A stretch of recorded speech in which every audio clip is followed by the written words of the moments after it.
the story of Yusuf alayhi salam. Yusuf alayhi salam, when he came out of prison, as a result of interpreting dreams.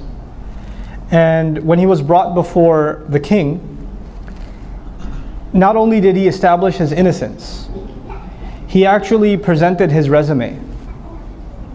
Yusuf alayhi salam actually asked for the job.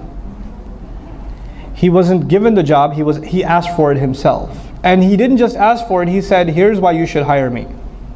He said, Ij'al li ala khaza'in al-ard, which basically literally means, install me upon the treasures of the land. What that means in simple English is, make me the treasurer.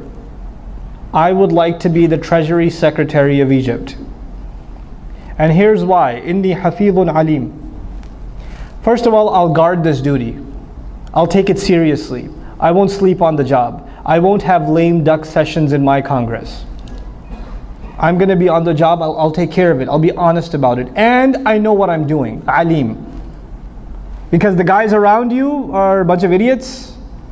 They're going to destroy this problem, and it's going to create a fiscal crisis, and people are going to die. So I need to take care of business. I'm letting you know I'm qualified to handle this. Leadership is about confidence. Leadership is about confidence. Too much confidence and you have arrogance. If you have too much confidence, you have arrogance. That's why before you have leadership, the discussion we began with today was understanding that you and I are abd to Allah, slaves to Allah, which is the lowest position you can have. But when you are a abd of Allah, then you realize this is not your talent, Allah has given you certain talents. Allah has given you certain abilities.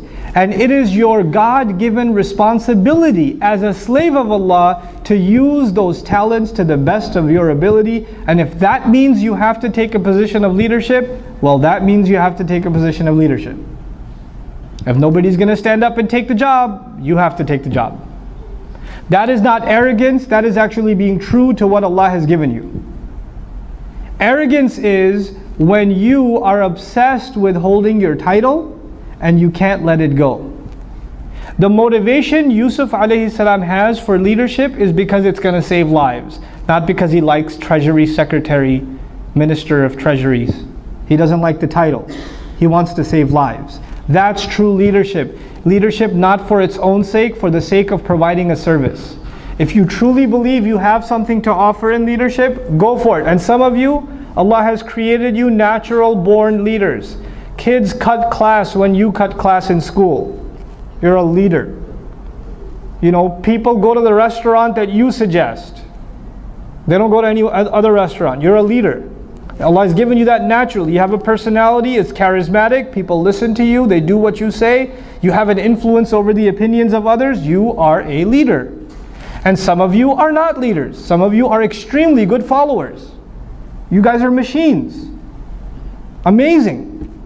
And you know what? You should acknowledge that, accept that as a gift from Allah, because the world doesn't just work on leaders. The world needs good followers. Some of you are neither leaders nor followers. Those of you need a lot of istighfar. So you'll find yourself. Okay? Because you need to do something. You need to fit somewhere. You know? But now that basically the two qualities that Yusuf alayhi salam describes of himself that justify his leadership role are hafidh and alim. You will guard that responsibility. You will take care of it seriously. It is something you will protect.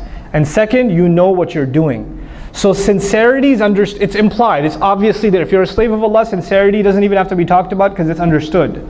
That's the foundation anyway for all actions.